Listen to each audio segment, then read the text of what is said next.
Trash Over, the show that discusses all the masterpieces and trash the pieces of genre cinema. I'm Gary. And I'm Chris. Welcome back to the trash beach of horror called Trash Over. Something less trashy.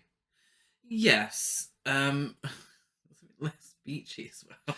Okay. Disclaimer. Let's get it out there right here, right now. I chose Creepshow 2 as one of my picks for Summer Scares. Some screams. Summer Screams. Oh, excuse me. For Summer Screams. And upon watching, because I'd never seen it before, but I'd seen clips, and it featured what I believe to be a beach. Yeah? So I chose it. And our lovely listeners chose it. You know, yeah. What was it between? This is your fault, guys. Yeah, but what was this it and Campfire Tales. This and Campfire Tales.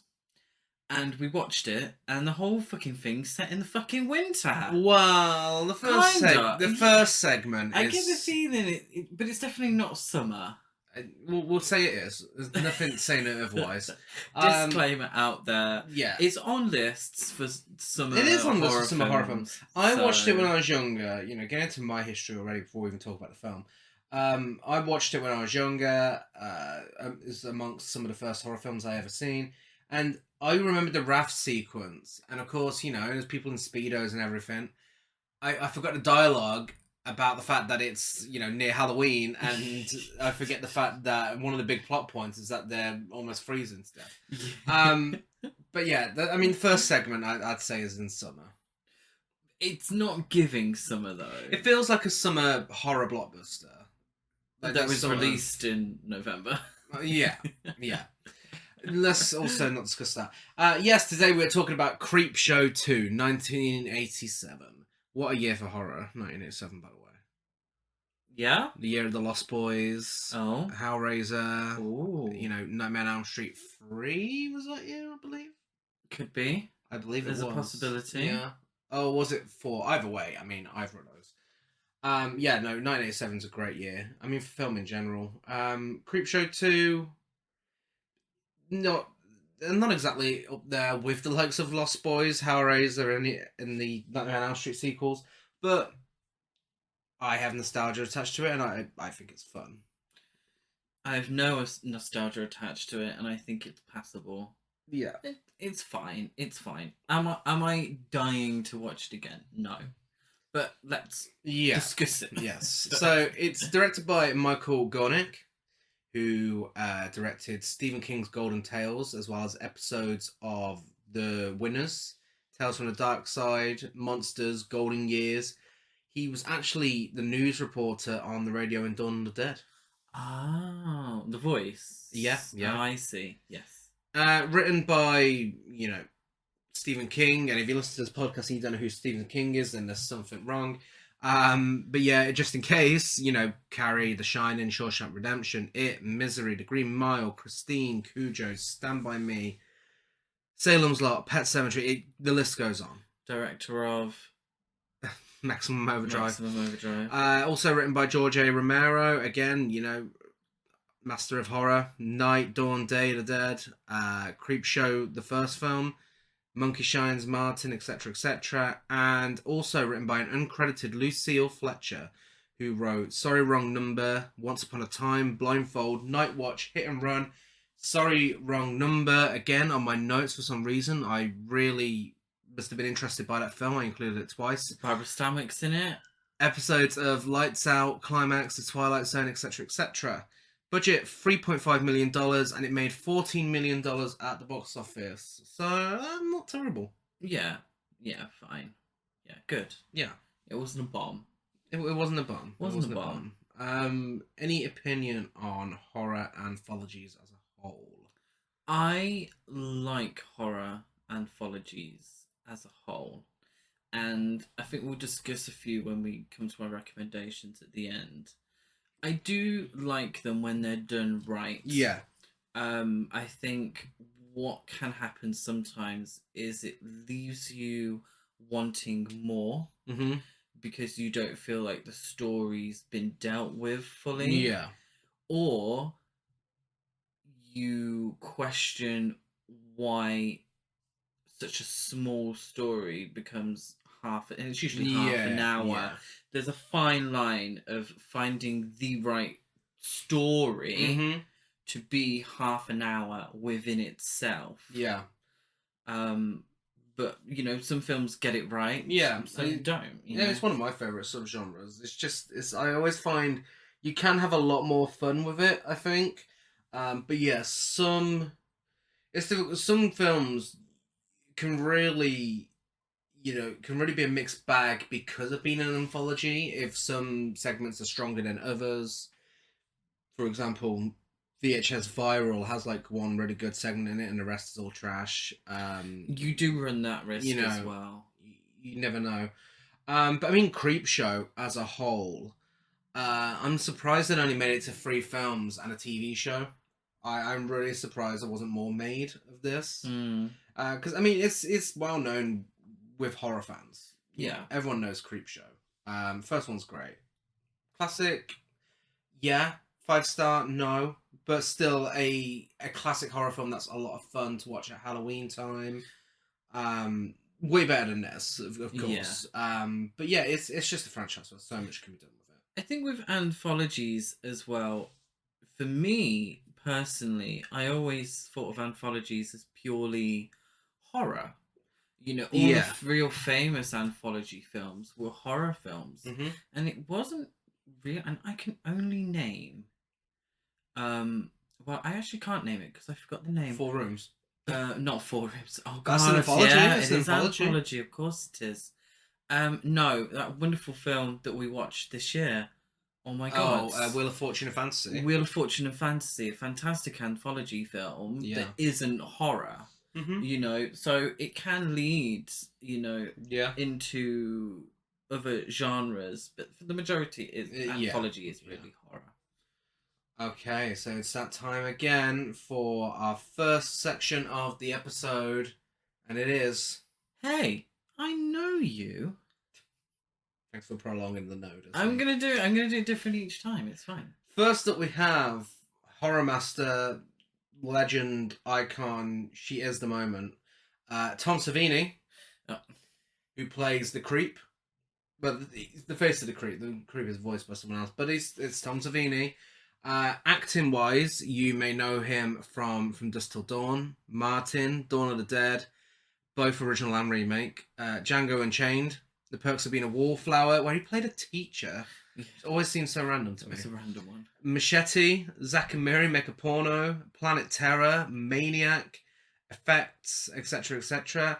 Tom Savini is not a bad actor. He's fine. He's not doing huge dramatic monologues. No. But he's a good actor. Yeah. There. We said it. We did.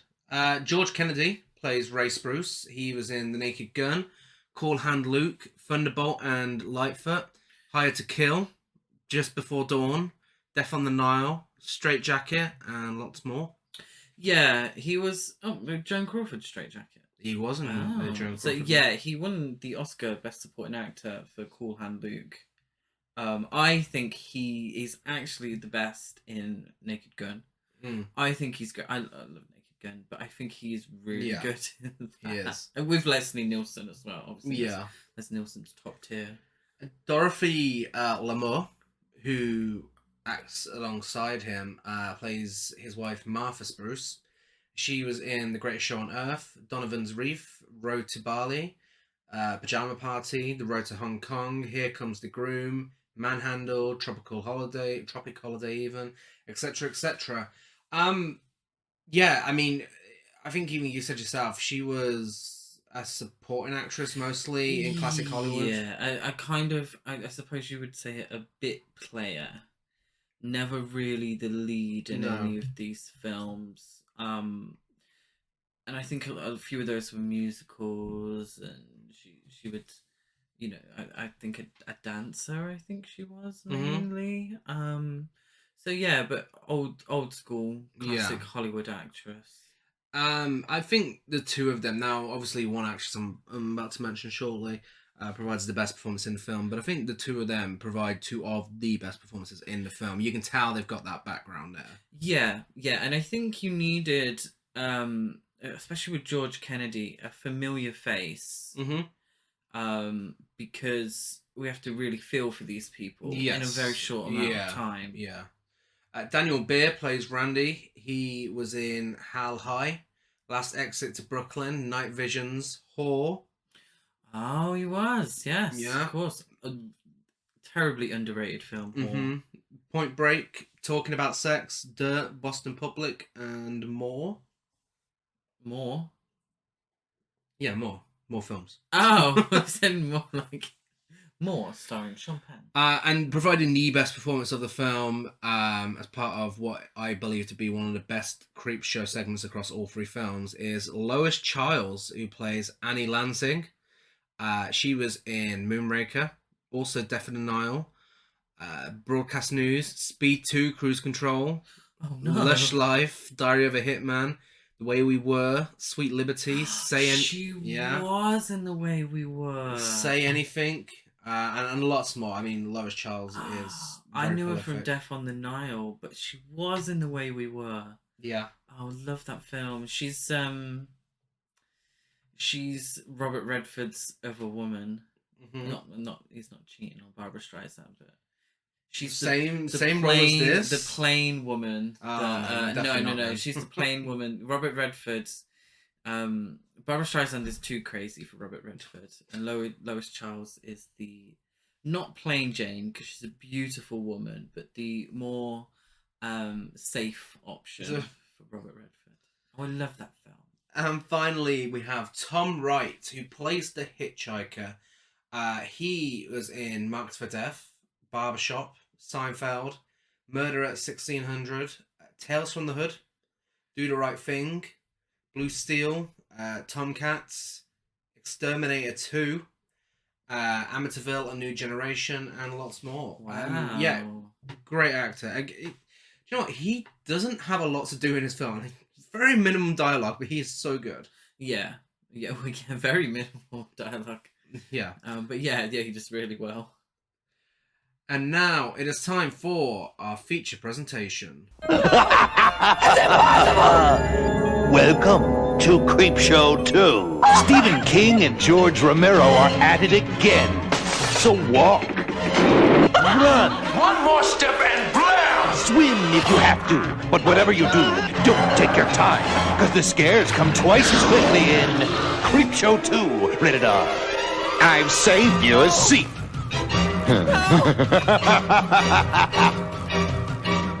So we start the film in the small town of Dexter, Maine, where a delivery truck pulls up to a nearby newsstand. And this is part of the prologue for the film.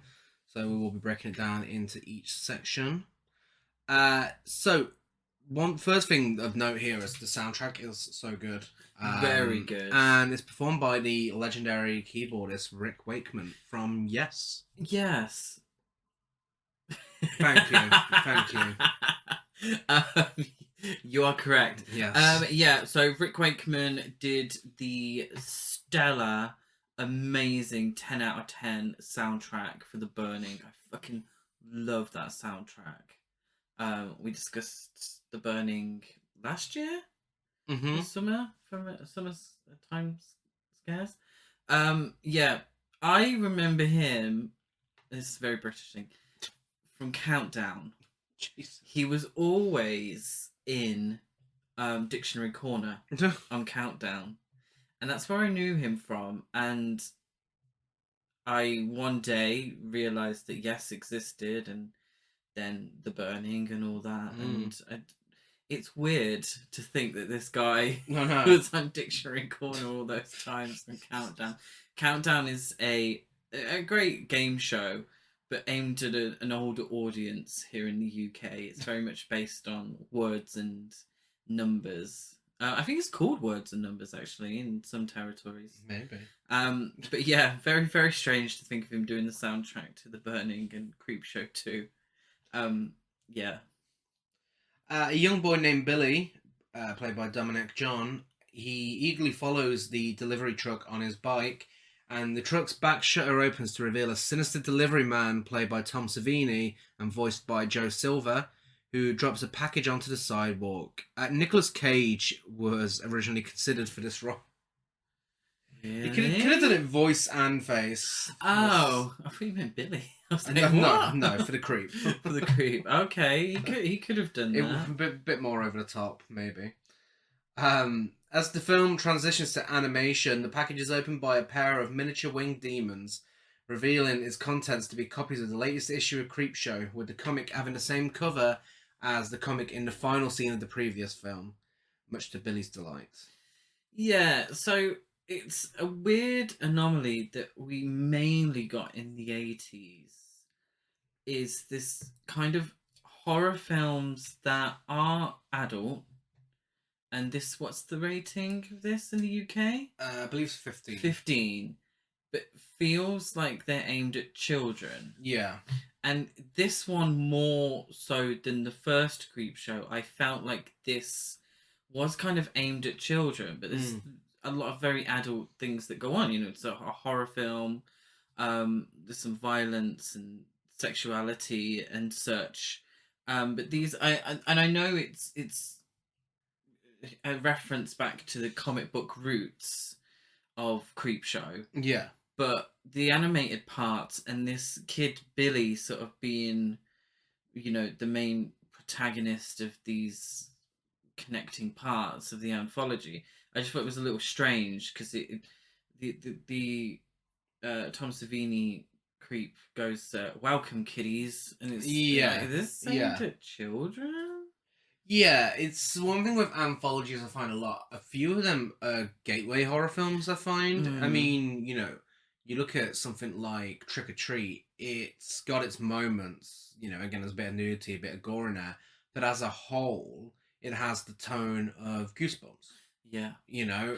Oh, that's a good point. And Goosebumps, obviously, is an anthology show. Definitely gateway horror for kids. Are You Afraid of the Dark? Absolutely. You know, and then even the first Creepshow film is very much a gateway horror film. Do you think Goosebumps was highly influenced by Creepshow? Oh, absolutely. Definitely. But yeah, I mean, the first film is definitely a gateway horror film. I think this one's more adult than the first film. Yes. I feel like the first one definitely has that sort of B-movie from the 50s sort of tone to it, mixed with Goosebumps. Yeah, very comic booky. Yeah, well, it's just this has that there. That tone is still here, but there are a few jarring moments of gore. And a certain scene in the raft, which we'll get to. But yeah, I like the animated thing. I think it's really good. Yeah. The animation looks great. Yeah, the delivery man reveals his identity as the creep and vanishes. As Billy picks up an issue and begins to read it, we get the opening credits with comic book versions of the film before the film changes location to a sinister castle where the creep welcomes the audience. After feeding a hunk of meat to a monstrous lizard, the creep proceeds to tell the first story. So this film consists of only 3 short horror stories and the wraparound animation story. Just like in, well, I'd say just like in the first one. In the first one, there was originally 5 stories written. We got 5 stories in that. In this one, there were originally 5 stories. One of them, The Cat from Hell, was later used in Tales from the Dark Side, the movie. Okay. Another gateway horror film, which is really good. And that was directed by John Harrison. And the other story, originally intended to be in this film, was the Stephen King short story Pinfall, about ghostly rival bowling teams. Oh, nice. Which, if you were lucky enough to get the limited edition Arrow release, which we have, there is a comic book with it that includes that short story. Ah, nice. That's really cool.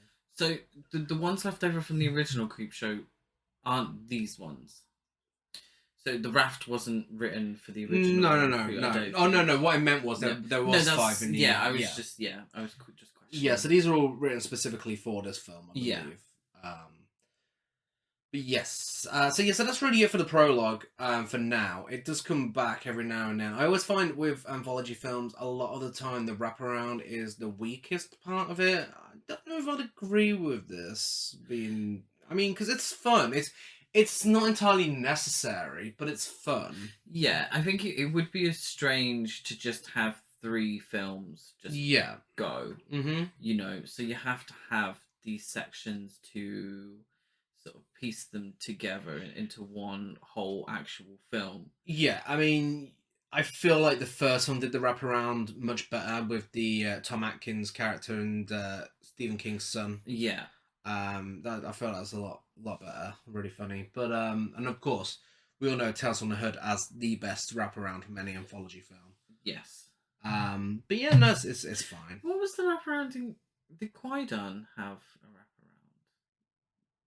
Did it have a wraparound? I think it did. I think so. Also, yeah, I mean that's the best anthology. The best, film yeah. ever, We were talking about anthologies, and we did forget to mention the very best anthology film that's ever been made, and that's Qui-Gon. Yeah. So our first segment is Old Chief Woodenhead. Old Chief Woodenhead. It's spelled Woodenhead. Yes. Without the E. I was concerned about this one because obviously when you watch things when you're younger, you watch it through a completely different lens, especially when you grow up in the same era as me and Chris, where there's a lot of questionable stuff released, which you don't realize is problematic until many years later and you become an adult.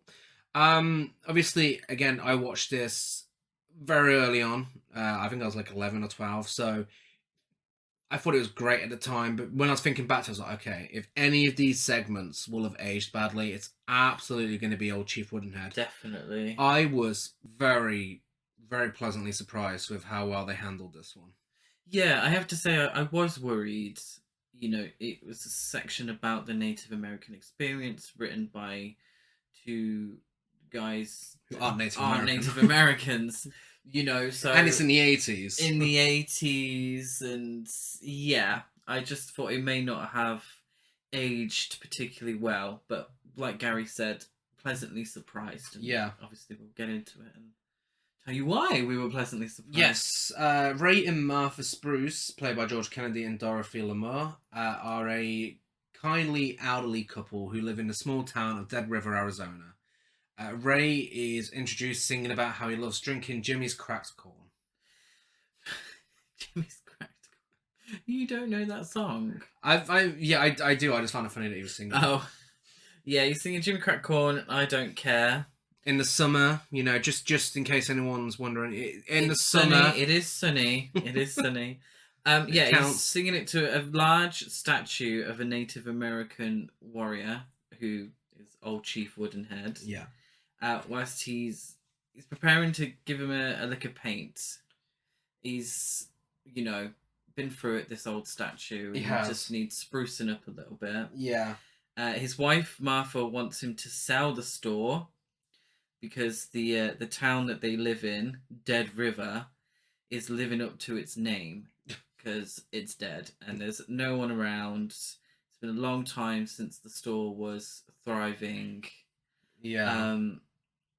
And the idea is that Ray's kind of kept it open to help the Native American population that is still living there and close by. He's allowing a lot of credits that isn't getting paid back, and Martha is a little bit fuming about that. Yeah. Ray says, good intentions built this country. And Martha says, good intentions tore this country down, Ray. Which tells you exactly what you need to know about Martha. Because she then goes on and says, he's being too good to these people. Yeah. And I got in my notes here, it's giving me bigot. Yeah. Benjamin Whitemoon, he turns up at the shop and he thanks Ray Spruce for his generosity over the years and gives him some beautiful jewelry. Doesn't he? He does. Benjamin Whitemoon, played by Frank Salcedo, who's also really good in his role. Old Chief Woodenhead was originally going to be played by Arnie. Yeah. Because he was considered for that role. That would have been something. Glad they never went with that. Yeah, I am quite glad that they didn't go with that. Yeah, it's an interesting. It's not a speaking role, fortunately, No, but it's an interesting dynamic between Ray and Martha, considering Ray is very likable. He's actually doing his best. You're on his side. You're on his side. He's doing what he thinks is right. Martha, like you said, I don't know. it's giving me Karen. Yeah, she's definitely got that Karen energy there. Yeah. When Benjamin Whitemoon gives them the jewels, I mean, when he first goes in, she's giving them the look and whatever. It's like, what are you doing? Like, why are you doing this? Well, she suddenly stops becoming a bigger. Exactly. The moment Yeah. she sees As soon those as she sees the jewels. Oh, okay. Because Benjamin says that Ray can keep them if the Native American people can't pay back their debts. Yeah. After 2 autumns. Yeah. So 2 years, basically. And then she sees them and she's suddenly, Yeah, she's fine. all then. for diversity. Yeah. Ray vows to guard the jewels with his life. Whitemoon, Which he does. he does. He actually literally. does. Spoiler alert. Whitemoon bids them and old Chief Woodenhead goodbye, and returns home. When he says goodbye to old Chief Woodenhead, he nods in response, briefly startling him. Sadly, Ray and Martha's store is then held up by 3 very 80s looking. Yes, we have Benjamin's estranged delinquent nephew, Sam. He was armed with a shotgun and accompanied by his friends. The wealthy Andy Rich Boy Kavanagh. Yeah. Who looks like every single 80s thug. Yeah. And the obnoxious Vince Fatso Gribbons, who suggests that he shoves his cock in Ray's mouth. Yes. For some pleasantly. reason. So Sam has no shirt under a denim jacket. Rich Boy has random patches on a denim jacket. Yeah. And Fatso has a trucker hat. Yes. So that's where we're at. Very Stephen King. Very Stephen King. Very Stephen King. Yeah. It's given 80s. It's given delinquents. Yeah. It's also kind of given Calvin Klein advert, particularly with Sam, the shirtless and the long flowing hair. Freshly washed. Sam is one of the best characters in this film as a whole, because of how stupid and ridiculous he is. They ransack the store and empty both the register and Martha's purse for what little money they have. Sam admires himself in a photo booth and starts talking about all the women he's going to get when he's famous. Yeah. So it took him 9 years to grow his hair. And it will definitely get him work in Hollywood. And this is why they're stealing the money. Yeah. For Sam to go to Hollywood. So he can get, in his own words, laid and paid.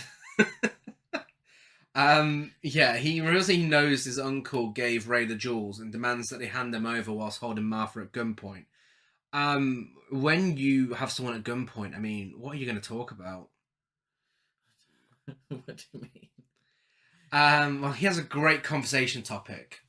Sam says, hey, you know the movie about the guy that's got like superpowers and shit because of his hair? Then this bitch cuts his hair off and he gets weak. He gets like an ordinary guy. You know that movie? I'm better looking than the guy in that movie. Yeah, Samson and Delilah, the Bible story. What an amazing monologue that was. It was a strange one. Sam is not a nice character, and he's not nice to his friends either. He wants the jewelry. Ray is reluctant, and Sam ends up shooting both Ray and Martha with his shotgun. Completely out of nowhere. Sadly enough. Yeah, we barely knew thee. Yeah, but really strange. This really... is, for me, the importance of having someone like George Kennedy in the role. Yes, yeah. You need a familiar face who you're going to feel for without having a lot of time to build up the character. Yeah. They're an elderly couple, and obviously Ray comes across as a really nice guy, but we're only, 10, 15 minutes into it. Yeah. Barely that. You know, so having a familiar face, I think, really helps with that. And George Kennedy, I think this was before Naked Gun, but you know, he was a well-known face. Yeah. Oscar winner and all that. Yeah. Yeah, no, it's really they know how the director knows how to get the audience on their side. I mean, especially means they were really well developed by this point as well, despite having such short screen time. But yeah, no, it's a really it's the kind of role that we're familiar with. Yeah, we know these kind of people, and we know the kind of person that Ray is because they appear a lot in films. Yeah, the elderly couple who are struggling and help people. You know, we have seen it, yeah, which helps in this case. Sam shoots out the store's windows and fires around at old Chief Woodenhead, knocking over the can of paint Ray had been using to touch up the Chief's war paint. The three thugs drive away and begin preparations to run off to Hollywood, where Sam expects to become a movie star and get those women. After they leave, old Chief Woodenhead comes to life, uses the spilled paint to finish his war paint, and lets out a howling battle cry before embarking on a vicious warpath to kill the thugs and avenge the Spruces. He is fucking fuming. He is. He is so mad. And he has every right to be. So his first target is... This is terrible. I've only got him written down as fat stuff. Because I think he only gets his name said once. Yeah. And after that, Sam just calls him fat stuff or fatso. It's really horrible. Yeah, so he kills him by puncturing his chest and skull with arrows whilst he's watching an episode of Convict Story. Convict Story. Good old Convict Story. He then goes after Andy, whose parents are watching an episode of Convict Story, hacking apart his car with a tomahawk before hacking him to death with it. In silhouette. Yeah. It's quite a good image, actually. Finally, old Chief Woodenhead corners Sam in his house as he's watching Convict Story. And Sam, who's unable to fight back, the shells from his shotgun are having no effect on old Chief Woodenhead at all. He attempts to lock himself in the bathroom and escape through a window, but old Chief Woodenhead grabs him through the fucking wall, grabs him by his fucking hair, which is hilarious after all he's gone on about this whole time, and uses a hunting knife to scalp him off screen. Yes. Yeah. And that, for me, I think maybe him scalping is a bit of... It's a stereotype and not... Yeah. It's one that's been used against Native Americans a lot, particularly in cinema. Yeah. The idea of the Native American scalper and... for me, I was like, oh, okay, we could maybe have seen that different, but it's pretty cool to see old Chief Woodenhead getting the revenge for the Spruces. Yeah, because I mean, he's a hero technically because he's a villain. Yeah, he's going around murdering them, but he's still the hero. Yeah. And also, I think the special effects used, the makeup and whatnot on this character looks so good. Yeah, definitely. And I think of course, Arnie would have done a great job.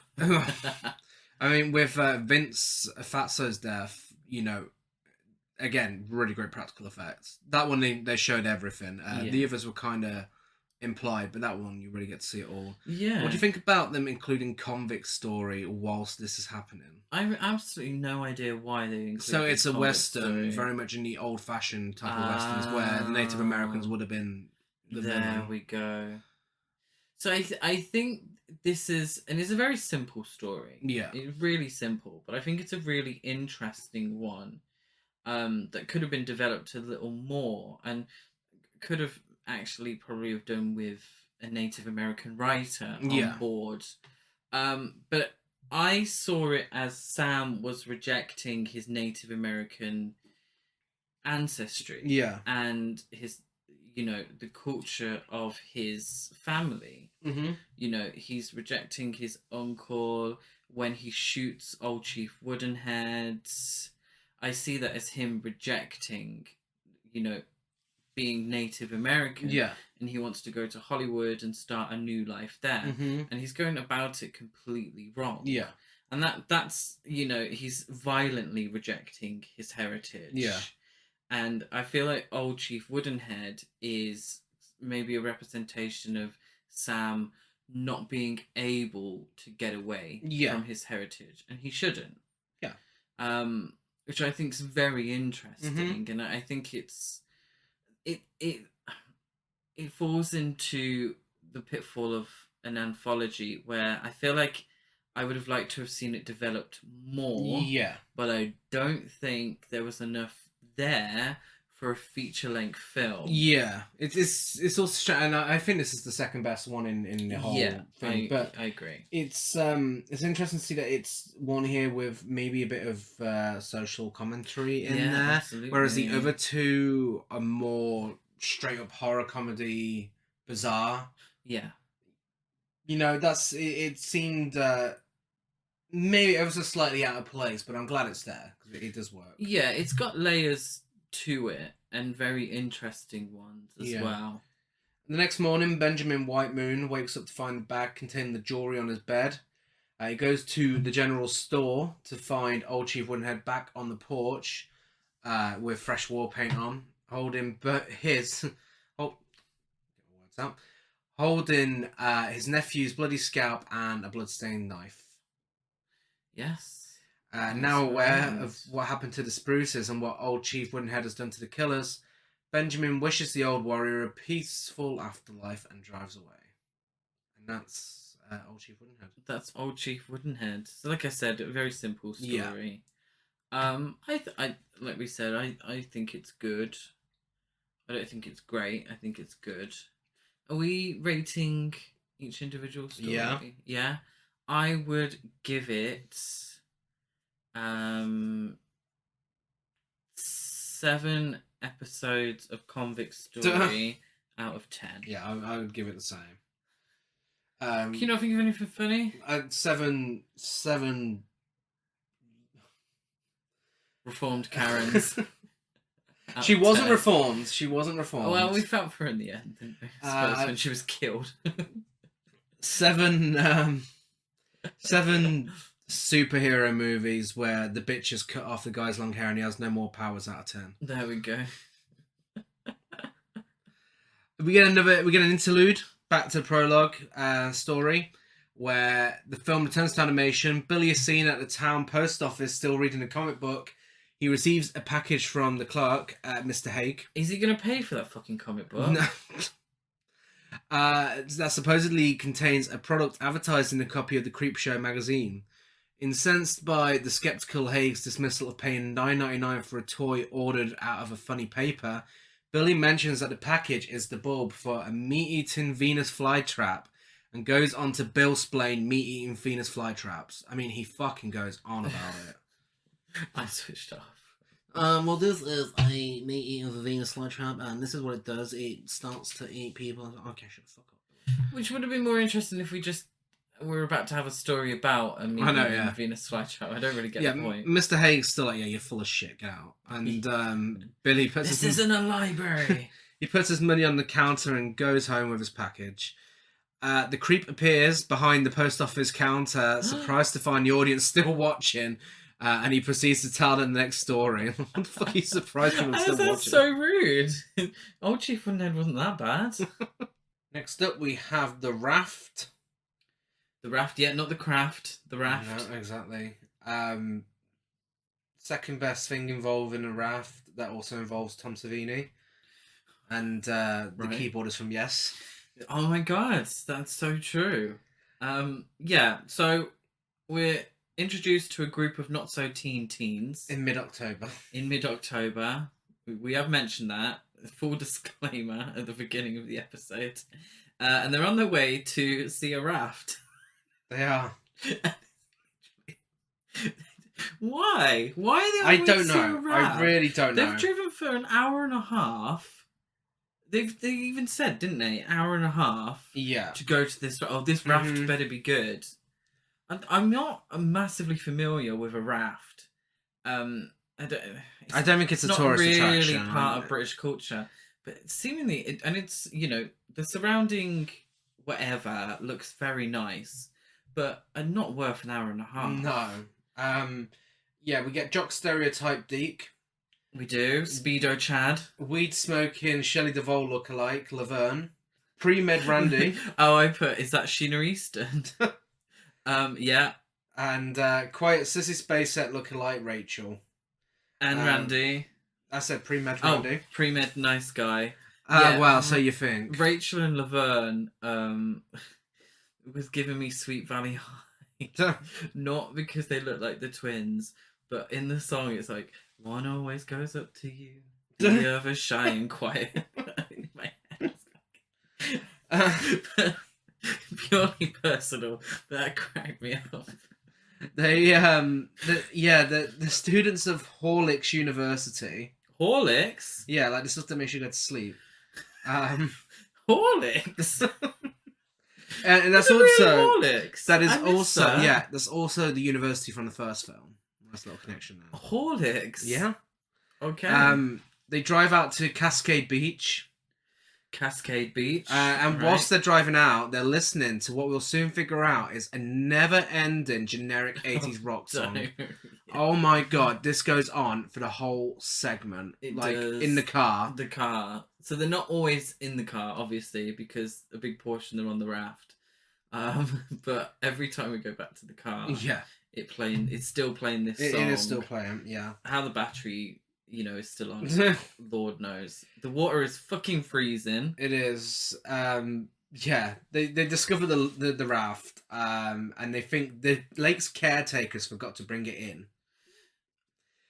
But Okay. that's the Oh, I don't get it then. I don't understand. Well, I mean, yeah, I was on the understanding they were going there to see it. To see the raft.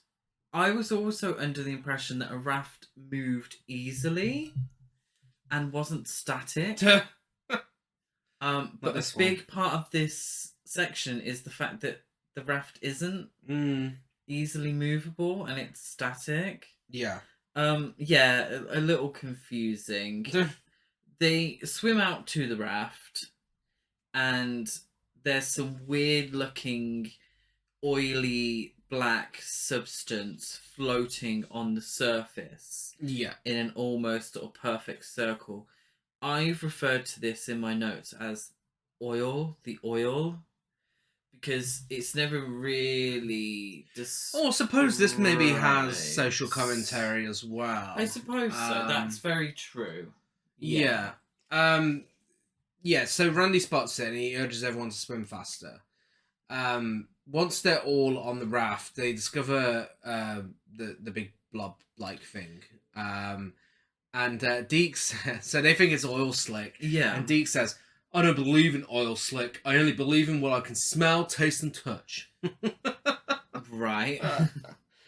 Deke is in tight yellow Speedos. He is. And he plays up to that stereotype, definitely. The makeup artist Ed French left the film amidst the filming of the raft after being snubbed by director Michael Gornick, who turned to Howard Berger for advice on how to fix the blob monster in the lake instead of French. Berger and Greg Nicotero finished the remaining effects in the film without Ed French. Do you think it looks that bad? I mean, I think it looks cheesy, but I think that's part of the appeal. There's not enough to it. I wish it was a bit more over the top, because it really just looks like black bin bags. It does. And I just wish, if we're doing I mention it now, I thought that this was trying to be a parody of like creature features. Not the blob specifically. The blob specifically, but there are similar, creature features, and that's what I thought it was. So I kind of wished it was bigger and more prominent, because it just kind of looks like black bags in the water. A big part of the story is them not being able to swim away from it, but it doesn't really look that menacing. No. Yeah, it doesn't quite work for me. unfortunately. Rachel leans over the raft to try and touch the creature. It grabs her, pulls her into the lake, and digests her. Oh my god. Shy and retiring Rachel. Didn't think she'd be the one to go. Yeah. Serves right for being a nosy bitch. Should have kept her fingers out the water. She should have. I mean, I think the practical effects for the death scenes in this segment are really good. Really definitely good. Better than the design of the creature. Absolutely. And that's kind of why the creature itself is disappointing. Yeah. Because the death scenes are fantastic. Yeah. They look great. Great imagery. Rachel being devoured by this oily substance looks amazing. Mm-hmm. You know, it's the actress's IMDb picture. Yeah, it is. It is. I think it looks great. Yeah. But yeah, it's a great shot. Great shot. Everyone's losing their shit on the raft. The students then remember that it's currently the off season, meaning that there's no caretaker to rescue them anytime soon. Laverne starts panicking the most, and Deke threatens to smoke her whilst waving his fist in her face. Yeah. See, this is... Laverne, I thought more than anyone else, was going to be a parody. Over the top, screaming, oh my god. Yeah. You know, and she is hysterical, but it's not really enough for me. Because I thought it was a parody. That's how I read the section. Yeah, I mean, I think Laverne, out of all of them, deserved to survive the most. She gets a real rough time here. I mean, she has her boyfriend threatening to punch her. Yeah. And then something else happens coming up as well. And she really deserved to survive. Well, Deke gets punished for his threatening behaviour because he's grabbed from beneath the raft. So there's like gaps in between the planks on the raft. It comes up, drags him into the water, and he's eaten. Yeah, and we get to see his leg by his face. He's being dragged into doing a split of some sort. Laverne is hysterical. Yeah, and jumps into Randy's arms for some reason. And it's just the two of them. It's getting dark now. Yeah, and Laverne and Randy are still stuck on the raft. And this is why I'm confused, because the raft's quite large. Yeah. But the creature isn't particularly large. No. So it's not like it's surrounding the raft. Mm-hmm. It would have worked better if it was surrounding the raft. Because I'm just looking at this kind of floating black bag and it is large, but this floating black bag in the water. And then the other side's completely clear, and it's like, why is no one trying to swim for it? I mean, something that the creature does at the end also renders this entire segment pointless. Absolutely. Because it could have just done that in the first place. But isn't Deke's death kind of rendered it pointless? Yeah. Why is this, why is the creature just hanging around if it can go underneath and grab them and pull them down? Yeah. Yes. Yeah. I think it's getting dark. Yeah, I think it's trying to say something about pollution and the fact that these are all teenagers who all get punished. Yeah. Going out to this lake. Yes. Well, they hold each other and sleep until morning to try and keep themselves warm. And in really awful series of events. Mm-hmm. When they wake, Randy's the first to wake up the next day. Randy lays Laverne down on the raft, lifts up her top, and starts to kiss her. Yeah. Before she's woken up. Yeah. And they weren't either way. No. But they definitely weren't in a relationship. No. And this is so weird and uncomfortable. It really is. I mean, so out of nowhere. Completely out of nowhere. This guy was portrayed to be the nice guy of the bunch. He's a pre-med, he's the well-educated one, he's the sensible one, he's warned everyone about everything. And then the next minute he's sexually assaulting someone. Exactly. And if that was meant to be a plot twist, that the nice guy, you think he's the nice guy going against expectations, well, look what he's doing now. No, that's not something to use for a plot twist. But what they're not dealing with it from a character perspective. It makes no sense. I mean, this is a short part, of the film. It's like a short film in itself, about a killer oil slick blob or whatever it is. There's absolutely no reason to have this. There's no reason for the characters to act like this. From a filmmaking point of view, what is this for? Cheap TNA? Yeah. If it's for cheap TNA, then shame on the filmmakers. That's weird. Because It's just that's weird. so fucking weird. Yeah.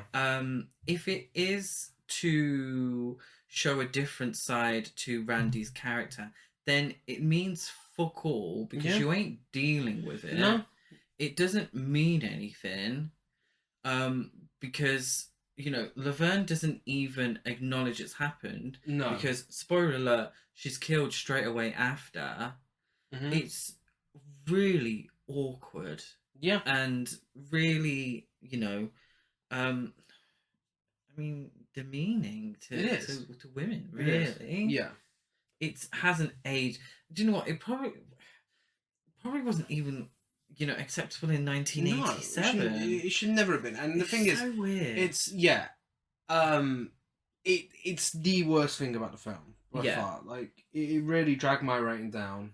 We looked at each other like, what the fuck is this?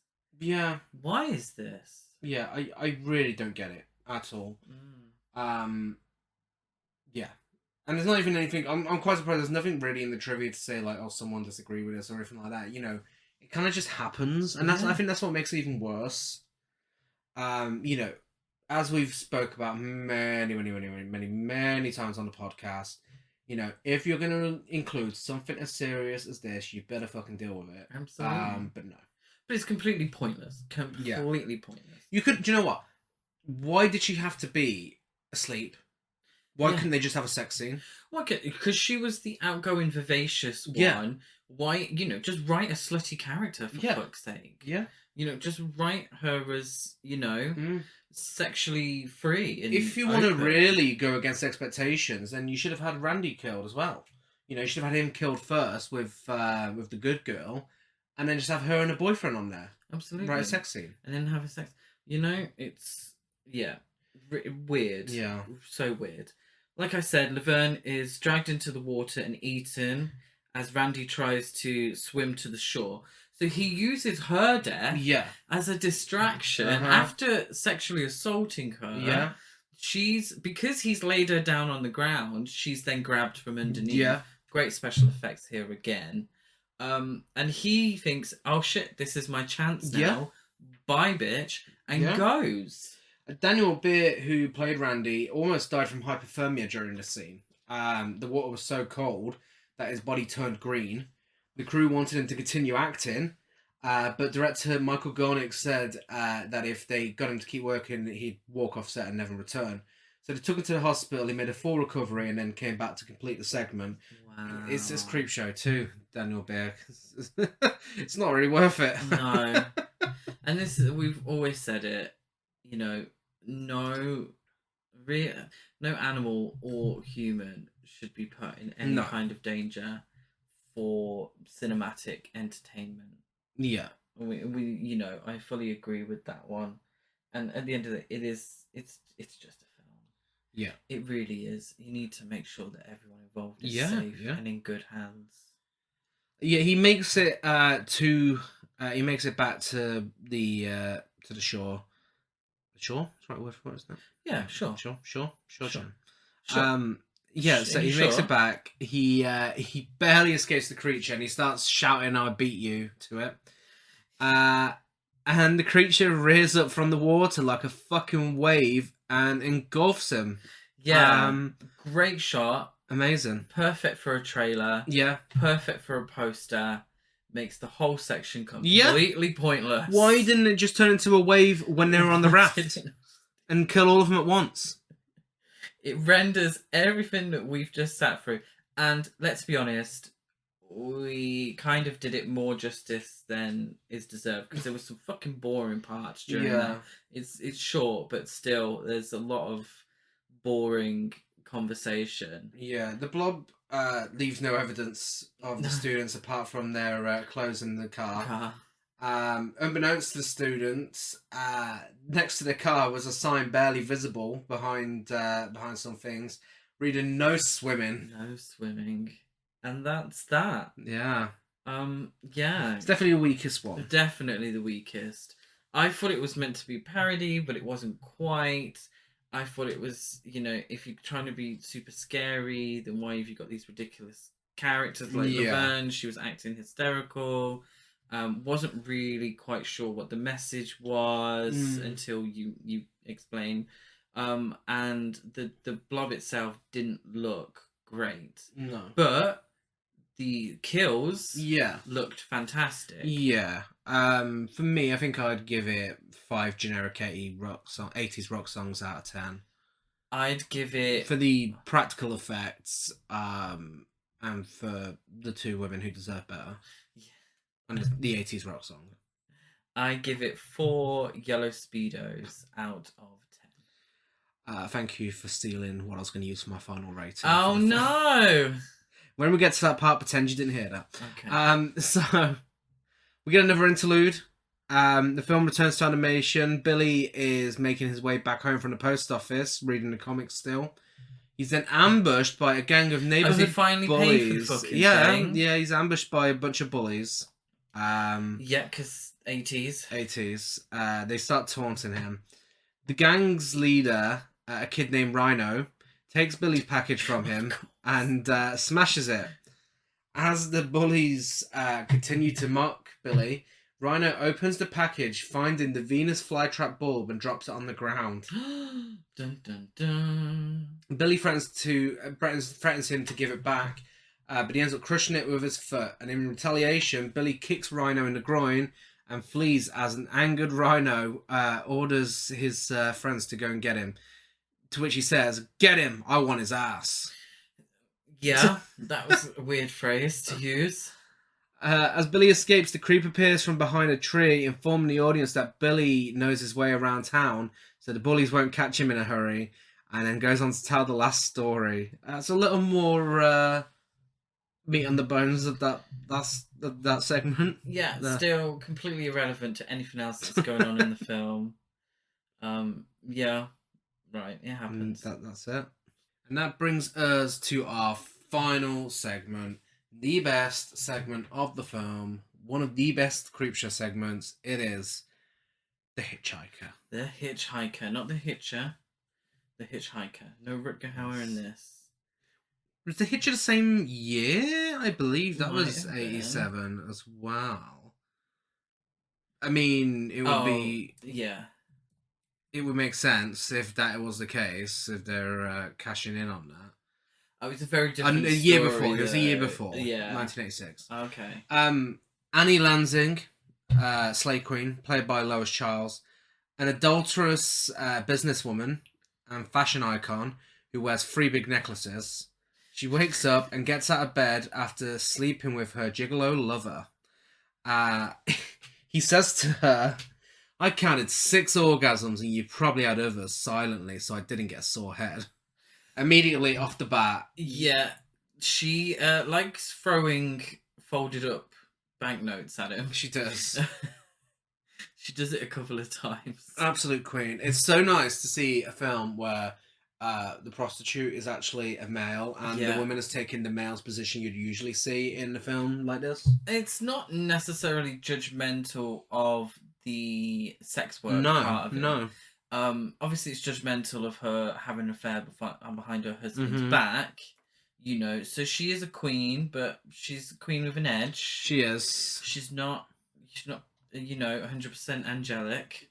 But immediately she's a bad girl. Immediately it just oozes camp. So camp. It's just everything. This is the one for the gays. Upon discovering that there was a power outage the night before, Annie realizes that she only has 15 minutes before her wealthy attorney husband, George, arrives home. Now, how do we know he's an attorney? Because she says, "I have a great lawyer, my husband." Yes, her lover for hire offers to get her a lawyer. And she says that her husband's a good lawyer. And without him, you won't get your Mercedes. And she says this whilst putting her gloves on. She does. George, the way he's described is exactly to be the most likable character anyway. So it kind of gives her a little bit of a pass. A little bit. Again, I think of all the three segments, this one probably could have been given more time. Yeah. This maybe could have made a decent feature-length film. Oh, definitely. Yeah. Or an hour-long episode of a series. Yes. You know, an anthology series. Yeah. Do you know what Annie really loves to do? Talk to herself. Talk to herself. We love a neurotic queen, and she is neurotic. Yes, she hops into a car and races for her house several miles away.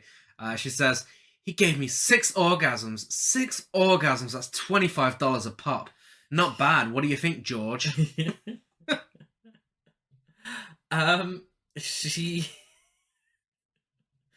She drops a cigarette and loses control of the car, hitting a hitchhiker in a yellow coat. Yes. Now, that's not the part I'm laughing at.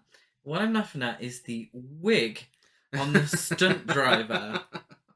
So, Lois Chiles, in all the films I've seen her in, she's had straight hair. But she's got curly hair in this one. She's giving me Amy Irving, the House Down Boots. And the stunt driver is giving me... Jamie Lee Curtis in Halloween 2. Oh, Jamie Lee Curtis. No, she's giving me meat from the Phantom of the Paradise.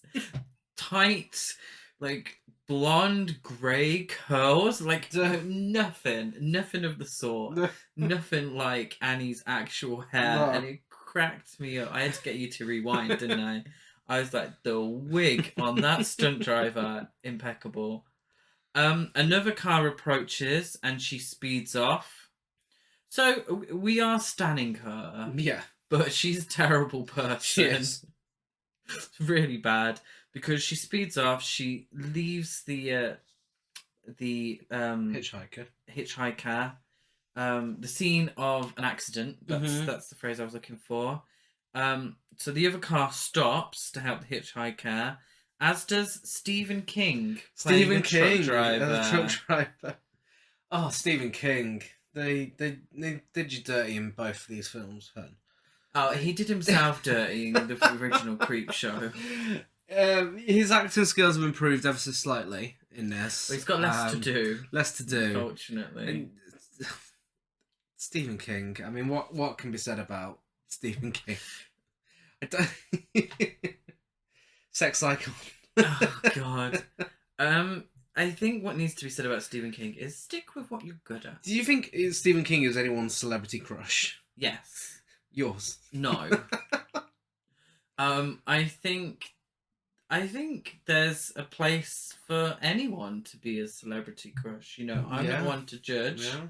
I'm not one, to tell anyone who they should or shouldn't be, well, to a certain degree, who they should or shouldn't be attracted to. You draw a line at Stephen King. But no, there are lines that need drawing, but yeah, if you fancy Stephen King, let us know. So Stephen King's there. George is there, who actually reports the hit and run to the police. But we don't know that till the end. We don't know that to the end, but it's the George. big reveal. It's a bit obvious. Yeah. It's not exactly when a you huge see surprise. this guy in a suit and a fancy car, and he has a phone going in the the same 80s. direction. She's racing home so she can beat her husband. To reaching home, not so she can beat her husband. So she can get home before him. So it's a bit obvious that this is George.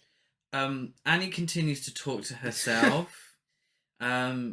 Not just feeling guilty about adultery anymore.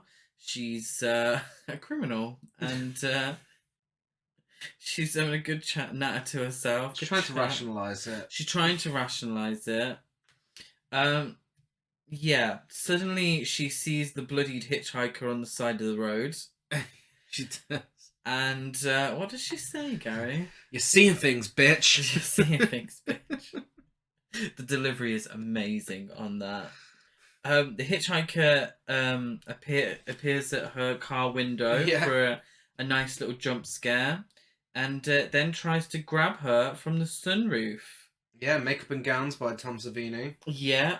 The hitchhiker just repeats the same thing. He does. For the whole of this. It's thanks for the ride, lady. Yeah. So Annie drives into the woods to get rid of the hitchhiker. Yeah, his hand's reaching through the sunroof. In the meantime, drives off the road through the woods, where she knocks him off the roof of the car with a low-hanging branch. Yeah. She stops for a cry. She gets out all that guilt before grabbing the gun from her glove compartment. Thank you, Gary. And shooting the returning hitchhiker numerous times and driving off and reversing to repeatedly run him over. Yeah. Not standing her so hard anymore. No. She also now seems to be more worried about the state of the car. Yeah. She said, look at this car. 3,000, maybe 4. So she's horrified at how much the car will cost. The hitchhiker returns again. Yeah. He's now on the front of the car as Annie drives into a tree numerous times to once again try and kill him off. Yeah. She also once again refers to how much the repair of the car is going to cost her. Yeah. And she loves referring to herself as Mrs. Lansing. That'll cost you, Mrs. Lansing. Yeah, his Dover sign now says, you killed me. Yes, yeah. Yeah. She passes out. She just passes out into the tree. And she thinks it's all done. She thinks it's a concussion. Yeah. What's happening weather-wise? It's snowing. It's snowing. Yeah, we've had snow in summer before, you know. It's we haven't. She must be in Pasadena. Yeah, it starts. Summer in Salt Lake City. Summer in Salt Lake City, maybe. Maybe she's in Salt Lake City. We do this every fucking year. There's always a film that looks freezing. Yeah. Believing that the accident will give her a valid explanation as to why she's late to George, and he gets back on the road and drives home. Actually succeeding in getting there before George. Yeah, she tells herself the whole thing was a dream. Oh, it must have been a dream. It wasn't real. Concussion, that'll cost you, Mrs. Lansing. Yeah. She returns home and her husband is late for the first time in history. So now we know he was the guy. The hitchhiker, for a good jump scare, this time, he's... What? He's into the car. Oh, he's under the car. Yes, excuse me. Yeah, good jump scare. He's under the car, and this time he's really beaten up. Yes. Great special effects on this. He's unrecognizable, bloodied face, and he grabs her. We then cut to Annie's husband arriving home, and she's dead in her car. Yeah. And that's when we realise that George was the guy in the other car at the scene of the accident. Yeah, well, you know, she's dead from apparent carbon monoxide poisoning. Oh, yeah, because the car's still running. Yeah, and the Dover sign is on her lap from the hitchhiker. Yeah. I think it's good. Yeah. Entertaining. Yeah. I think Lois Chiles gives a good performance. A great performance, actually. For me, it's the most entertaining. It's the one that I could see being a feature-length film. Yeah. I think they could have... There's space to do a lot more there. Oh, yeah. I believe the hitchhiker's African-American. So I think there's definitely something that could be said with that. Yeah. And dealt with to a better extent. Yeah. In a feature-length film. Yeah, in that case, take back what I said earlier about only one having social commentary, because actually we've realised now all three have had something to say. All three. Yeah, I don't think it's... I think it was a deliberate thing to have an African-American actor play the hitchhiker. And you know, if I have a gripe with it, it's that wasn't dealt with more. Yeah. Even homeless people, you know, Yeah, absolutely. If he was a homeless how rich character, he is, you know. You know, the fact that she was more concerned about the money that it was going to cost, the fact that she was more concerned about herself, and probably coming down to money again. You know, if she was to divorce her husband, definitely says something. You know, it's not a mistake that this is 1987, very much in keeping with ideas throughout 80s cinema of yuppies and the 1% and rich people, Reaganism. Yeah, I think it's really interesting. I think there is a good commentary there that could be explored more. For a segment in an anthology film, it does what it needs to do. I wasn't disinterested in at any point. I was interested. I was invested. It was good. Yeah, it was good. Absolutely. I'll give it 8 orgasms out of 10. I give it 8 folded up banknotes out of 10. Oh wait, no. I give it 8 wigs. Necklaces out of 10. Oh no, I give it 8. Hey, you need one for the final film itself, so save it. Can I also? I've just realised when I said that the wig looked like meat from Phantom of the Paradise, I meant it, but I also realised that the wig looked like Evil Dead. Oh, who's yes? What are the demons called in Evil Dead? Deadites. Deadites. Yeah. Linda Deadite has that wig. We now get the epilogue. So as the film returns to animation, the creep is seen inside the truck from the beginning of the film. He prepares to drive away and bid the audience farewell, but he then spots Billy still being chased by the bullies. Billy leads his pursuers into a vacant lot swarming with out-of-control plant growth. As he rides into what seems to be a dead end, Rhino and his gang move in to get Billy, only to learn that the bulb they smashed was not the first one Billy had ordered. So we get loads of giant Venus flytraps emerging from the surrounding weeds and devour the thugs one by one, saving Rhino for last and spitting out his boot. Right. Billy opens his copy of Creepshow to display the advertisement for the giant Venus flytraps he ordered, confirming that they eat meat. Right. And the film returns to live action, and the creep cackles in glee and drives off to deliver the latest issue of Creepshow to another town as the credits roll. We do get a bit of text post-credits. It says, juvenile delinquency is the product of pent-up frustrations, stored-up resentments, and bottled-up fears. It's not the product of cartoons and captions, but the comics are a handy, obvious, uncomplicated scapegoat.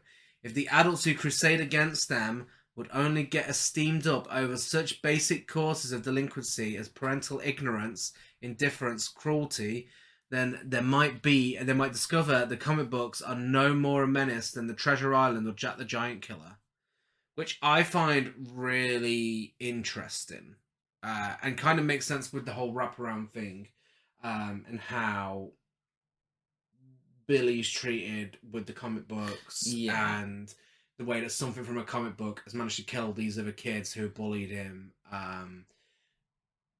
Especially around this time when there was such a big thing going on with the rating system. You know, every time a Friday the 13th film would be released, it would be absolutely butchered. Yeah. And, you know, the way America was at that point as well, with media being blamed for certain things. So it's interesting to me that this film is a gateway horror film that is partially aimed at kids, but also has all these adult stuff in it as well, and has this commentary there about the way kids are treated and how they think that, you know, certain media would make them do certain things. Yeah. Instead of parental ignorance. Yeah. It confuses me a little because I question more who is the target audience of this film. Because that feels like it's aimed at parents. Yes. So it's not aimed at kids. No. But I don't feel like Creepshow 2 is the kind of film that parents who don't like their kids watching horror films or reading horror comics would watch on their own accord. Yeah. Because in every other aspect, it feels like it's aimed at a younger audience. That's true. So maybe a teen audience or, younger kids, sneaking a watch on a VHS. Yeah. So it kind of, I agree with the point. Yeah. But I don't, it just makes me question, who is this film for? Yeah. Absolutely. That is Creepshow 2. Creepshow 2, back in the... Oh, no. That brings us to our awards section. Yes. First up, we have Biggest Queen, and come on. We don't need to tell you. You know who it is. It's Annie Lansing. It is. I completely agree. From the Hitchhiker segment. Just, I mean, she's running people over, trying to kill people, cheating on her husband, but she's a camp queen, and that's what we want from films. She's neurotic. She's not perfect. She's nothing of the sort. No. She's actually kind of horrible, but she absolutely slays an outfit. She does. She's stunning and gorgeous, and it has to go to Annie. Yeah.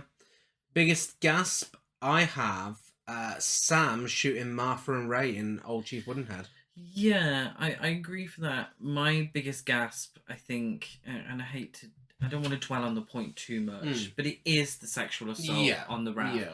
I did actually gasp, so I have to give it to that. Yeah. Best dialogue is Sam's monologue about the superhero film with the hair that gets cut and then he loses his superpowers. Yeah, that was funny. My favourite dialogue is, "You're seeing things, bitch." I just love the delivery. So funny. And finally, that's camp. I have a tie. Ooh. I have Deke's tight yellow Speedos from the raft. Yeah. Tied with every second of Annie's screen time in The Hitchhiker. I put Annie getting hers. Yeah. For ratings, as a whole, I give Creepshow 2 7 tight yellow Speedos out of 10. Oh, have I had deja vu? I give it 6 bad stunt driver wigs out of 10. Masterpiece, trash to piece, trash or basic. I have none of the above. I just have good. Yeah, that's a real shame. It's good. Bordering on basic at times. Yeah. Not gonna lie to you, but I think good is the word. Yeah, it's all right. It's all right. And if you want to watch Creepshow 2, it's available on Arrow Video Blu-ray. Lovely release. Yeah. Arrow. Video on demand, Shudder, and the Arrow player. And if you enjoy this, I recommend... I've got 2 here because I recommend checking out Creepshow, obviously. The first film, not the third one. Yeah. Check out Creepshow, but in case you've already seen it, you're watching Creepshow 2, so there's a good chance. If you have, then I recommend Trick or Treat. Oh, nice. I think in terms of horror anthologies, I would recommend Tales from the Hood. Mm-hmm. Fantastic film. Yeah. Love that film.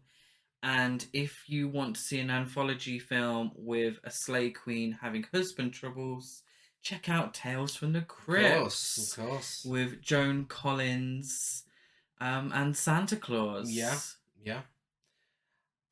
So yeah. I mean, I also recommend those as well, but for me, Trick or Treat matches the tone.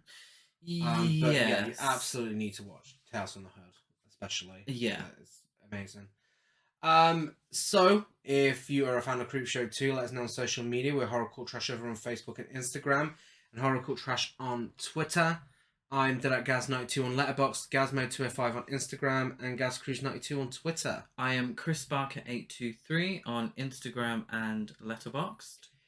And give us a rate, review, and subscribe on iTunes. Like and follow on everything else. Buy our merch.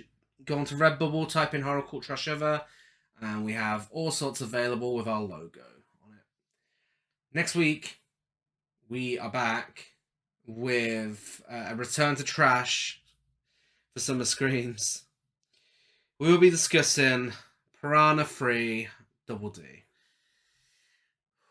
I think the title tells you everything you need to know about the film. Yeah, I think I haven't watched the film, but I feel like I've already watched the film. Yeah.